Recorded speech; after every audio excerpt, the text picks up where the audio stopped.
السلام عليكم ورحمة الله تعالى وبركاته. وعليكم السلام ورحمة الله وبركاته. الحمد لله رب العالمين، والصلاة والسلام على رسول الله الأمين وعلى آله وأصحابه ومن دعا بدعوته واستنى بسنته إلى يوم الدين. أما بعد، respeitáveis irmãos, em primeiro lugar e antes de mais nada, agradeço ao Allah subhanahu wa ta'ala, Allah que por meio da sua benevolência, por meio da sua misericórdia, permitiu que hoje estivéssemos juntos neste masjid Bilal, para desenvolvermos uma conversa em torno do nosso dino. Estimados irmãos, quem é que não conhece o valor dos ânimos na sociedade? Há aqui algumas questões que eu vou precisar explicar para entendermos exatamente aquilo que vamos falar. Para nós entendermos a importância dos ânimos na sociedade, precisamos primeiro definir a palavra ilm, o que é, para depois falarmos da dimensão do papel que os ânimos desempenham na sociedade. Será que um alim, quer dizer, definir o termo ilm e depois definir o termo alimun, para depois tentarmos perceber o papel que este alimu desempenha na sociedade,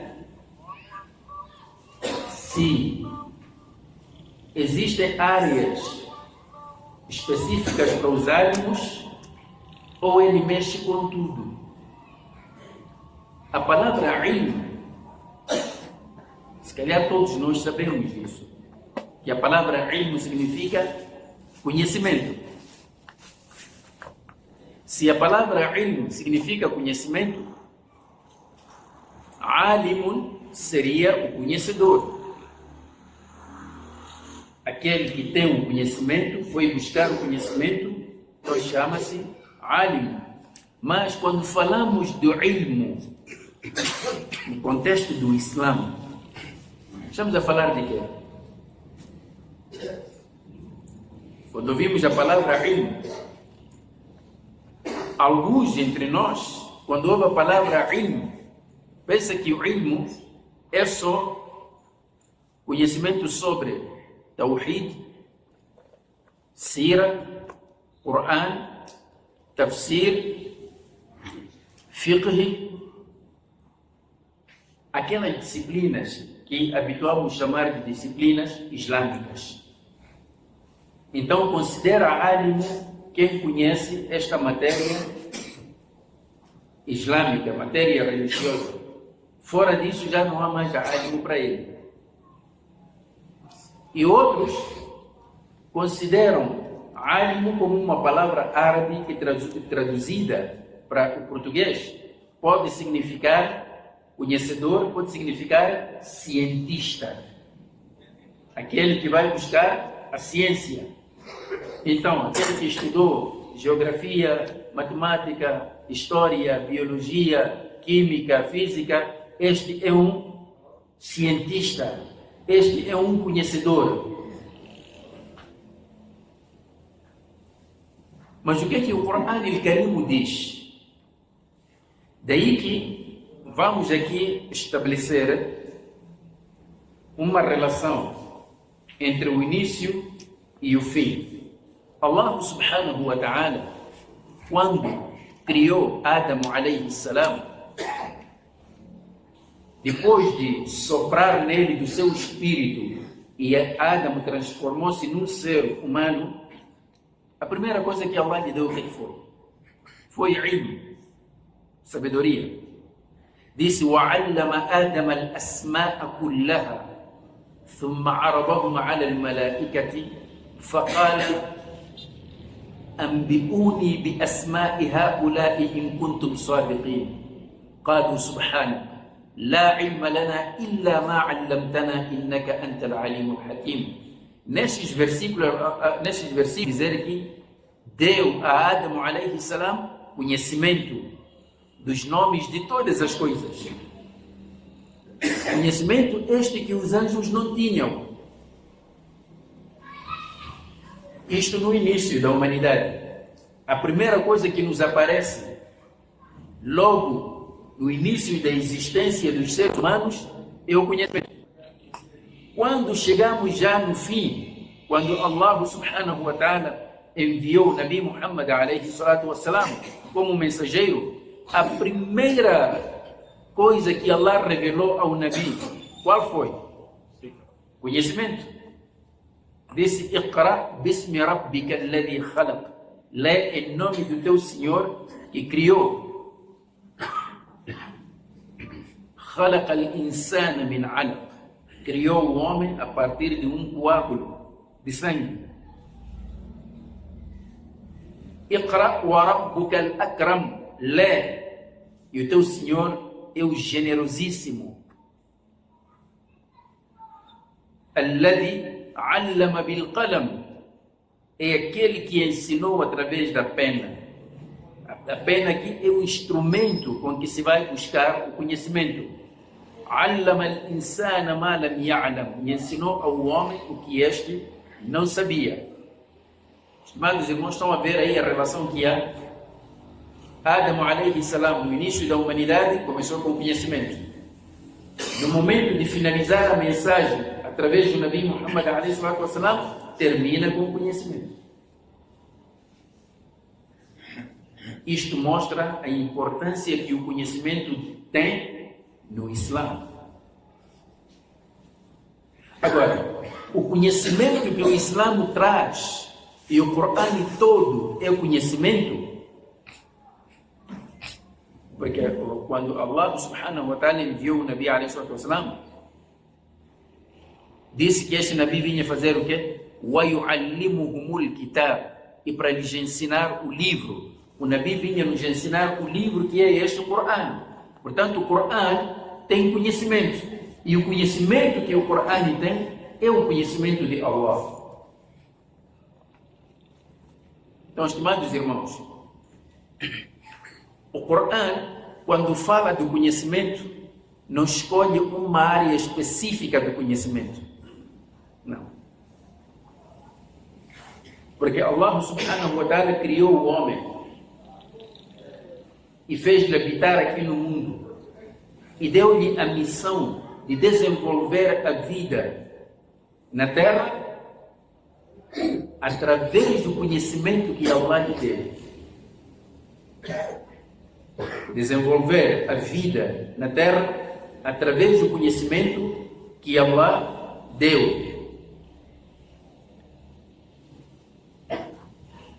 Então, quando voltamos para os primeiros versículos que foram revelados, Allah subhanahu wa ta'ala diz ao Nabi: Iqra bismi rabbika alladhi khalaq. Lê em nome do teu Senhor que criou. Aqui surge uma pergunta. O que é que o Nabi sallallahu alayhi wa sallam tinha que ler? Quando Jibril pegou o Nabi alayhi salatu wa sallam, apertou, depois deixou e disse-lhe: Iqra, lê. O Nabi alayhi salatu wa sallam disse: Ma ana biqari, eu não sei ler. Então a pergunta é: o que é que o Nabi alayhi salatu wa sallam tinha que ler? Estimados irmãos, alguém tem uma resposta? Não, vamos assim, vamos nos sentir à vontade. Alguém sabe o que é que o Nabi alayhi salatu wa sallam tinha que ler? Uns dizem que não tinha que ler o Corão, mas o Corão estava a começar a ser revelado. Ainda nem existiam outros suras. Então o que é que o Nabi ia ler? Vamos tentar procurar, mesmo nestes versículos, o que é que Allah mandou o Nabi alayhi salatu wa sallam para ler. Diz: Iqra bismi rabbik, lê em nome do teu Senhor, alladhi khalaq, que criou. Qual é a relação entre a leitura e a criação.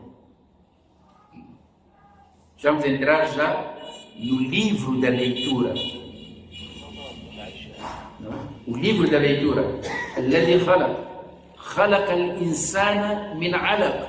Criou o homem a partir de um coágulo de sangue. O que é isso? Coágulo de sangue. Conhecemos o que é coágulo de sangue? Coágulo de sangue é um sangue que está concentrado, não é? Depois começa a secar, cria um coágulo, parece uma massa. Allah está dizendo que criou o homem a partir dessa massa de sangue. الذي خلق. Logo vem a criação do homem. Criou o homem a partir de um coágulo. Então hoje a ciência vem descobrir as fases da criação do homem. Desde que é embrião e vai desenvolvendo no ventre materno até se transformar num feto, depois começa a se formar e nasce uma criança. Esta ciência estuda-se aonde? Mais uma pergunta que vou fazer aqui aos meus irmãos. Onde é que se estuda esta ciência? No tafsir? Sim, eu sei que estuda-se na escola, mas como é que se chama essa disciplina que estuda isso? Biologia, né? Allah estava mandando o Nabi a.s.w. estudar biologia. Mas é isso mesmo, meus amados irmãos. Quando Allah diz Iqra bismi rabbika alladhi khalaq, Allah não criou só o ser humano. Criou muitas outras coisas além do ser humano. E tudo aquilo que Allah criou chama-se natureza. É a natureza que nos rodeia. Allah criou montanhas, criou plantas, criou animais, criou nuvens, criou a chuva, criou a terra, criou tanta coisa, incluindo o ser humano. E tudo isso chama-se natureza. Então, quando o primeiro versículo manda-te ler, Iqra, lê. É verdade que aqui a ordem foi para o Nabi alayhi salatu wassalam. O Nabi já leu, já foi. Mas este Corão ainda existe. E naquele momento você que está a ler, quando você abre este Surah Al-Alaq, começa a ler Iqra bismi rabbika alladhi khalaq. Então você diz, aqui Allah disse para o Nabi Muhammad alayhi salatu wassalam, lê em nome do teu Senhor que criou. O Nabi está aí? Não está. Allah disse isso, Iqra ya Muhammad. Só disse Iqra, lê. Você que tem o Corão neste momento, Allah está a falar para ti, Iqra, lê.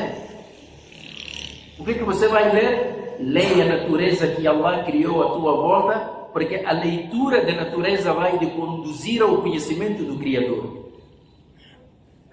Daí que todas as ciências que nos explicam a natureza, incluindo aquelas ciências que nos explicam a forma de como adorar Allah, tudo isso é conhecimento que o Islã incentiva o muçulmano a buscar.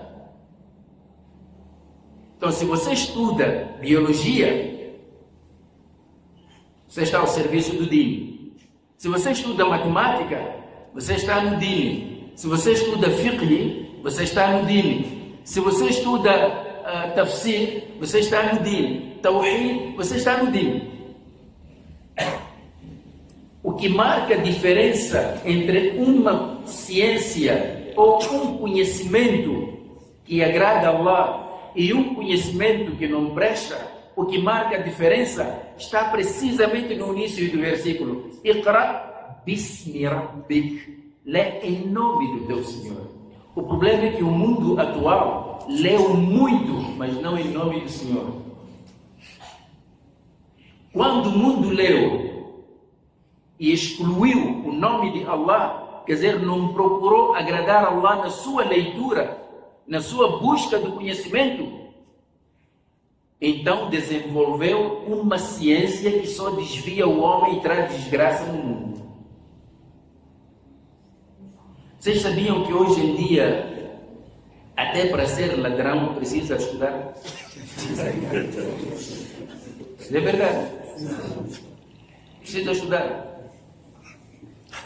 Não costumo ouvir falar de crimes cibernéticos.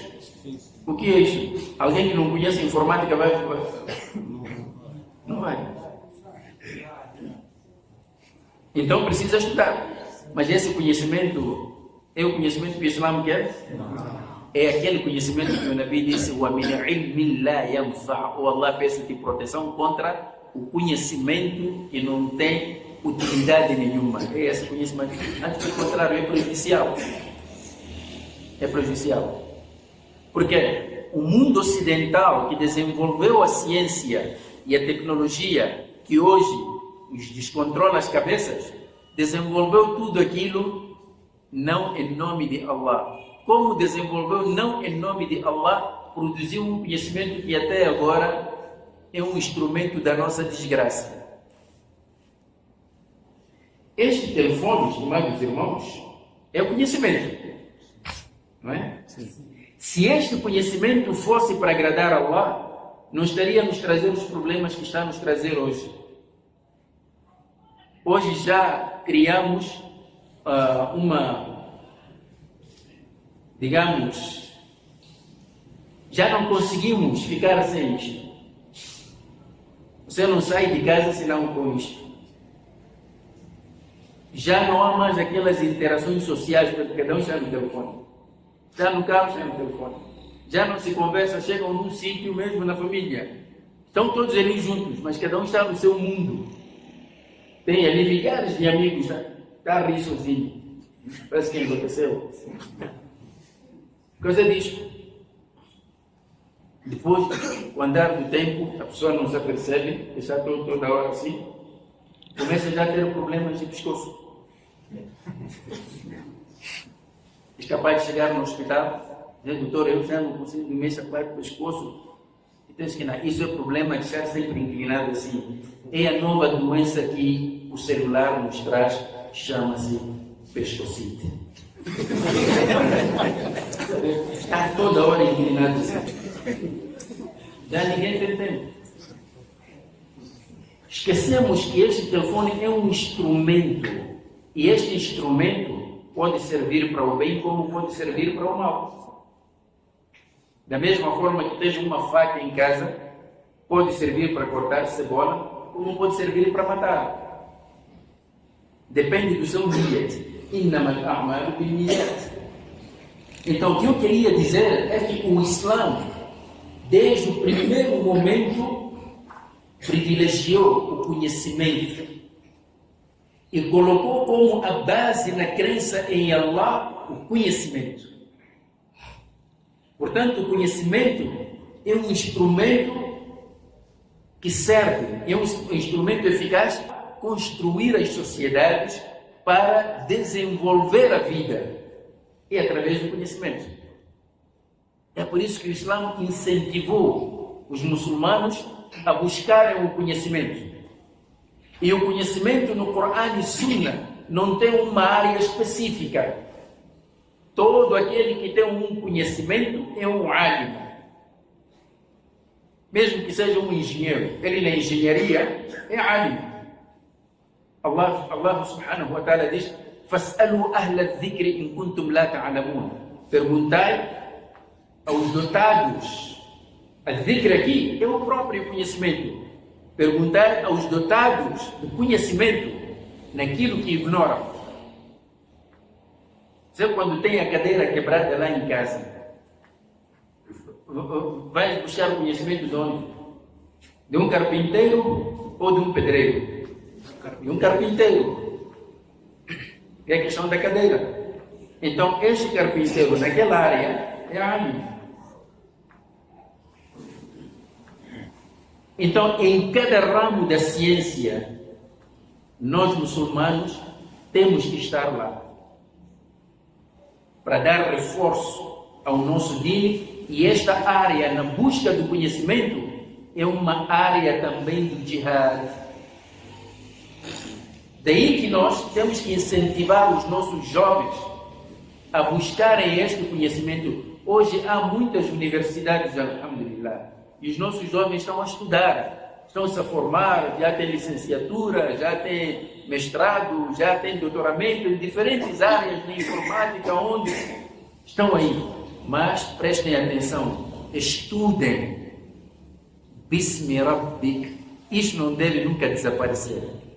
Agora, quando estudarem só para garantir o diploma e com o diploma garantir o emprego, só esse é teu objetivo na busca do conhecimento, esse conhecimento vai ser uma desgraça para ti. Não estou a dizer que as pessoas não podem trabalhar. Trabalha, alhamdulillah. É nessa atividade que Allah vai te dando risco. Mas buscar o conhecimento somente para conhecer. Se você vai com este nível de conhecer, vai ver que entre os muçulmanos dificilmente vamos ter aquelas coisas, aquelas doenças de cábulas, pessoas passarem através, não sei, de pagar professor, não sei. Porque esses que pagam professores, que passam através de cábulas, o que ele quer com conhecimento? É só ter um diploma para garantir emprego só. Mas o muçulmano é aquele que vai buscar o conhecimento pelo conhecimento. Não tem mais outro objetivo. Então, se nós percebermos que o conhecimento é tão importante no Islã, aí vamos saber o valor que os álimos têm no Islã. Porque os álimos são aqueles que transmitem o conhecimento. São aqueles que corrigem, através do conhecimento que têm, as enfermidades e as doenças da sociedade. Isto é importante em todas as áreas. O Nabi sallallahu alaihi wasallam disse: "La yakun ahadukum imma'a." Nenhum de vós deve ser imma'a. Então perguntaram: "Ya Rasulallah, quem é esse imma'a?" Ele depois explicou: imma'a é aquele que diz: "Yaqulu ana ma'an nas." Eu estou com as pessoas, estou com a maioria. In ahsana an-nasu ahsantu. Se as pessoas praticarem o bem, eu também vou praticar o bem. Wa in asa'u asa'tu. E se as pessoas praticarem o mal, eu também vou praticar. Por quê? Porque estou com a maioria. Isso chama-se imma'a. Imma'a por quê? Porque ele não tem posição. Ele vai onde a maioria vai. Se a maioria está no mal, ele também está no mal. Tem que acompanhar a moda. Se está no bem, também ele está no bem. وَلَكِنْ وَطِّنُوا أَنفُسَكُمْ. Um crente é aquele que mantém a sua firmeza e a sua posição. إِنْ أَحْسَنَ النَّاسُ أَنْ تُحْسِنُوا. Se as pessoas fazem o bem, vocês também devem praticar o bem. وَإِنْ أَسَاءُوا. E se praticarem o mal, أَنْ تَتَجَنَّبُوا إِسَاءَتَهُمْ. Vocês devem se abster do mal que as pessoas praticam. Não interessa que estejam sozinhos. Quer dizer, aqui na cidade de Lixinga, se toda a gente decidir, muçulmanos e não muçulmanos, se toda a gente decidir substituir a água em bebida alcoólica, você deve se manter sozinho e abster-se desse mal. Não pode seguir. Você tem que ter posicionamento. Então, um muçulmano vê-se através dos seus posicionamentos. O muçulmano é um ativista natural, ativista social natural. Por quê? Porque ele está sempre do lado da verdade, está do lado do bem. Então, quem quer que seja, que esteja a praticar o bem, o muçulmano está lá para apoiar. Ele apoia nas causas benéficas. O Nabi alayhi salatu wassalam, no hadith, diz assim: لقد شهدت حلفا في دار عبد الله بن جدعان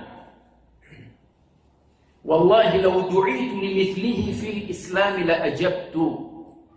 O Nabi alayhi salatu wassalam certa vez lembrou-se, disse que antes da proclamação da profecia, antes dele ser profeta, ele foi convidado para a casa de um homem, o mais idoso de Quraysh, chamava-se Abdullah ibn Jud'an. Então houve um acordo que foi firmado na casa deste homem, Abdullah ibn Jud'an. Este acordo o que é que dizia? As tribos de Quraysh, as famílias da tribo Quraysh, reuniram-se na casa de Abdullah ibn Jud'an e firmaram um acordo. O acordo dizia assim: toda aquela pessoa, quer seja de Meca ou que venha fora de Meca, se for injustiçado em Meca, nós estaremos ao lado dele até ele conseguir reaver o seu direito. Estaremos contra o injusto. Então o Nabi alayhi salatu wassalam participou neste acordo. Mas quando ele depois recebe a profecia, recorda-se disto e disse assim: وَلَوْ دُعِيتُ لِمِثْلِهِ فِي الْإِسْلَامِ. Agora que o Islã me chegou, se eu fosse convidado para um acordo igual, la ajabtu, eu iria atender. O que é que o Nabi a.s.w. está a nos dizer aqui? Está a nos dar um convite que todo muçulmano tem que aprender a defender causas positivas, causas justas, independentemente de quem esteja lá a defender.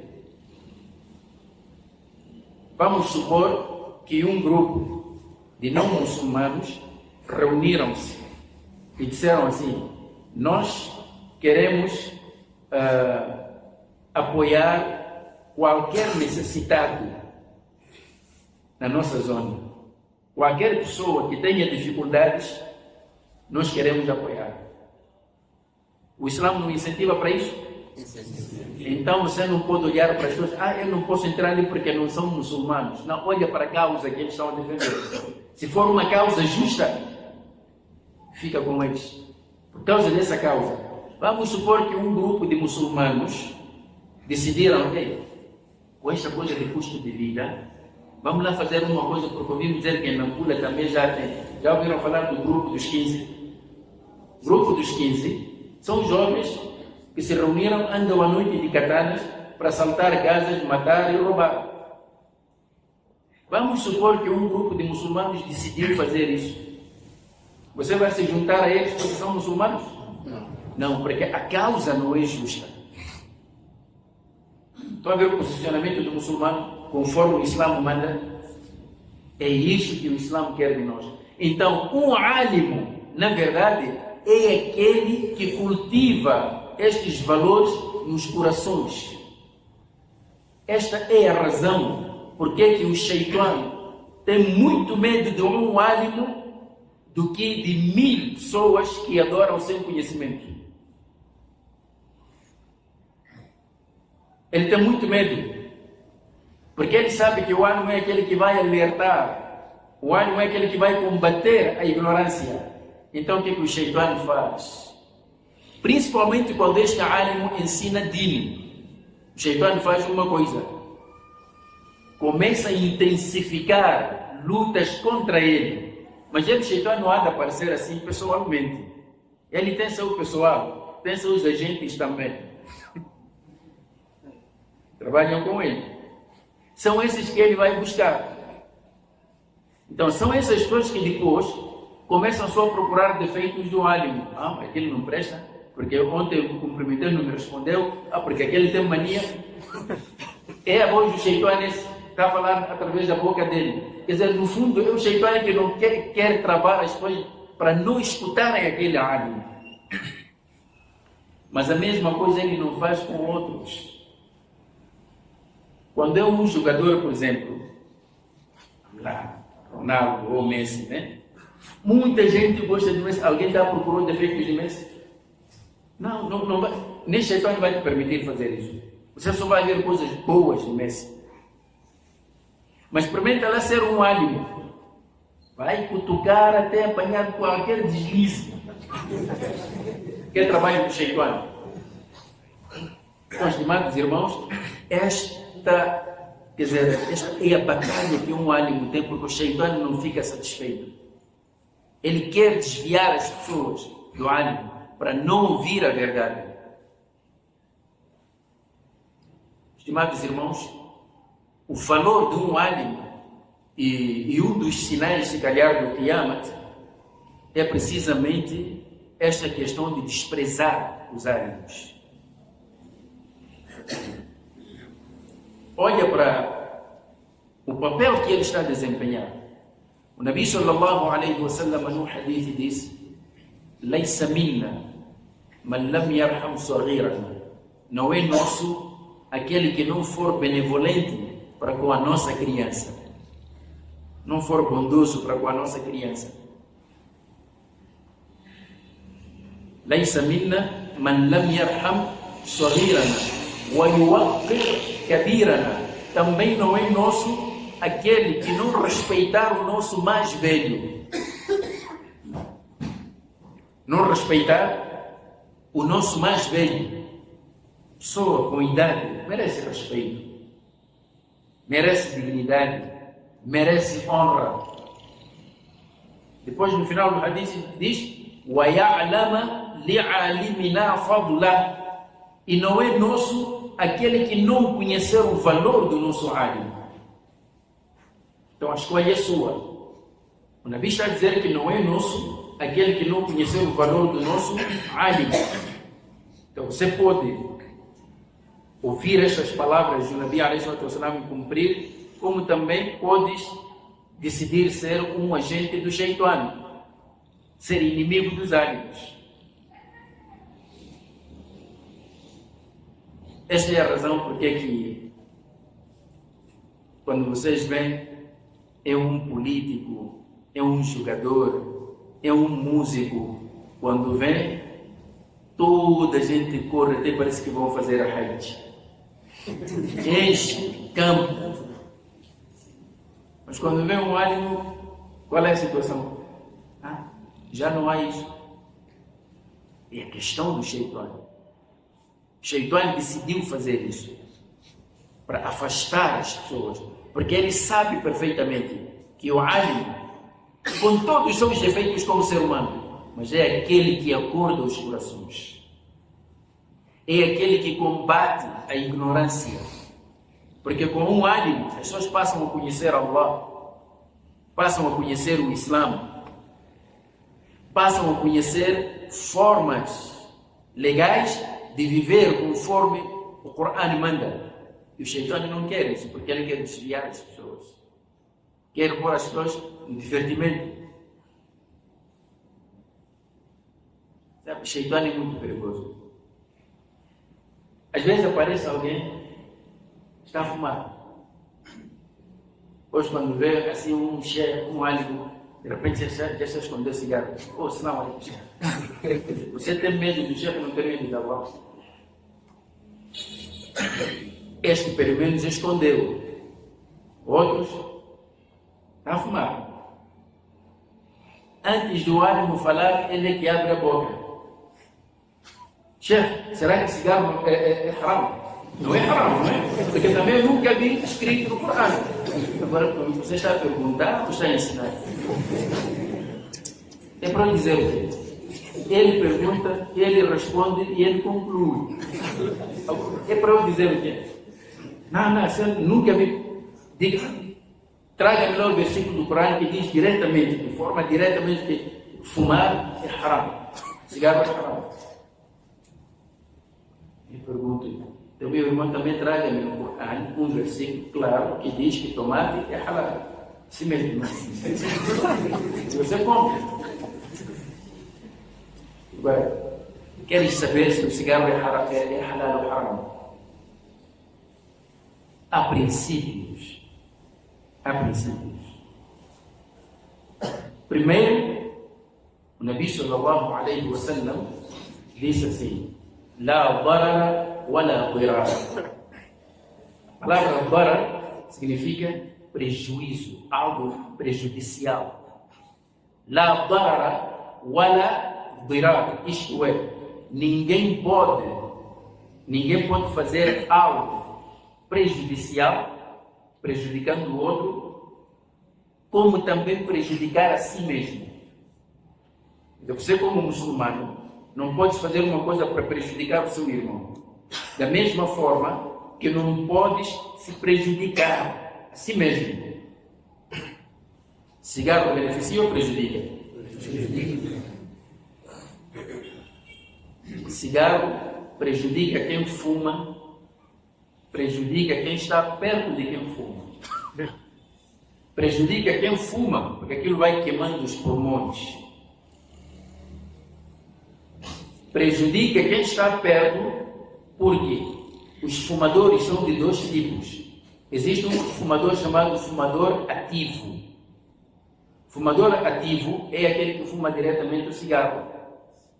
Fumador passivo. Fumador passivo é aquele que não está a fumar, mas está perto de quem está a fumar, está a inalar aquele fumo do outro.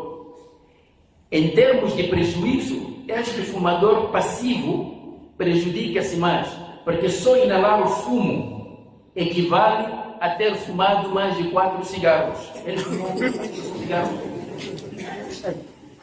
Então, é prejudicial e prejudica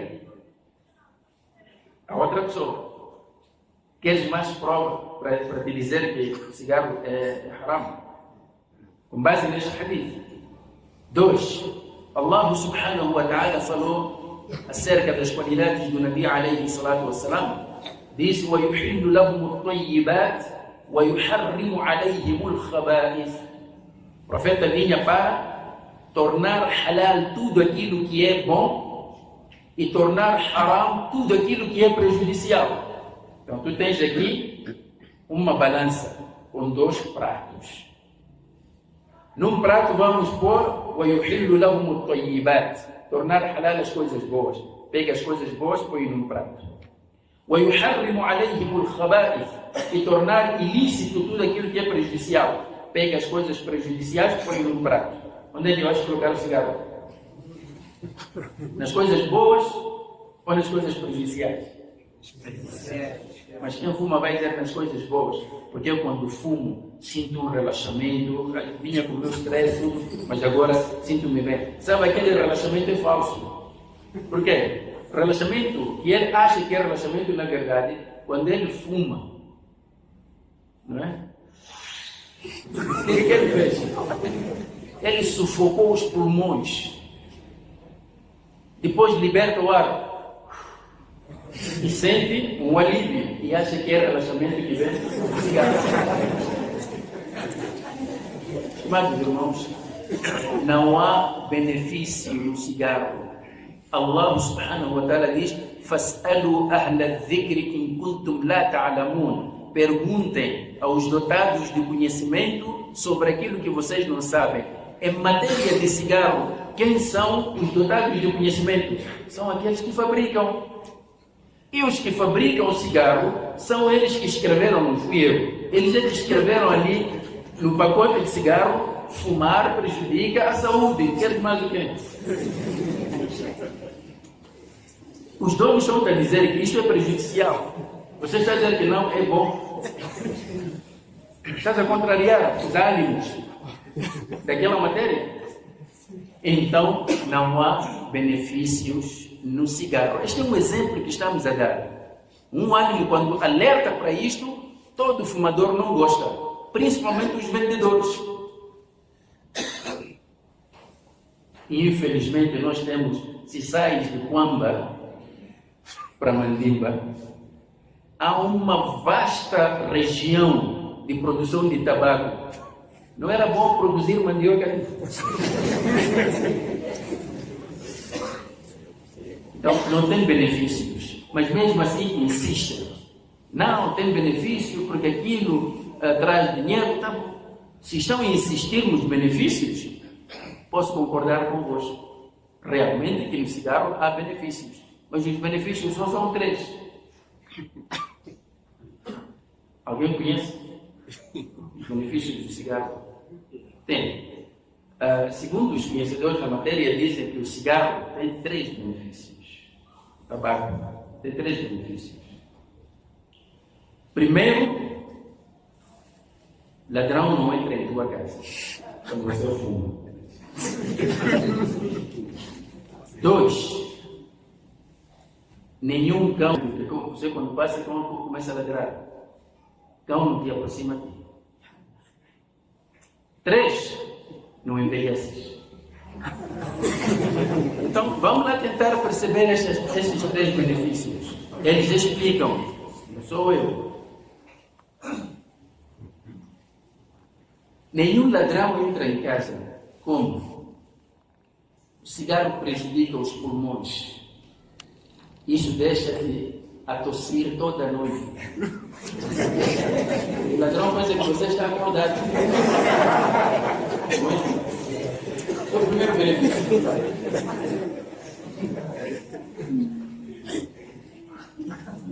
Por causa desse processo, cria-te mais doenças no corpo. Tens que ir ao hospital. isso degrada tua situação. De repente, começa a andar com bengala, porque já perdeu forças. O cão sempre que vê a bengala não se aproxima. E dizem que não envelhece porque morre cedo. Apesar de que, pronto, não há morte cedo, morre, a pessoa chegou o dia. Mas isso já não é benefício. Então, o que eu queria dizer aqui, estimados irmãos, é que o álimo na sociedade é aquele que ajuda a sociedade a lidar todos os aspectos negativos que agradam o Shaitani. E como o Shaitani não gosta disso, que alguém mexa no seu trabalho, é por isso que ele está sempre contra o álimo. O Shaitani pode ver aqui tanta gente a adorar a Allah, a fazer salat e tudo, enquanto não tiverem conhecimento, o Shaitani nem se preocupa.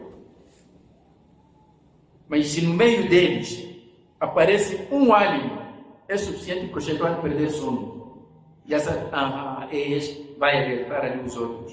Eu estou a trabalhar aqui para desviar, ele vai nos ensinar que não, esse é desvio, o caminho da verdade é este. O Shaitani gosta.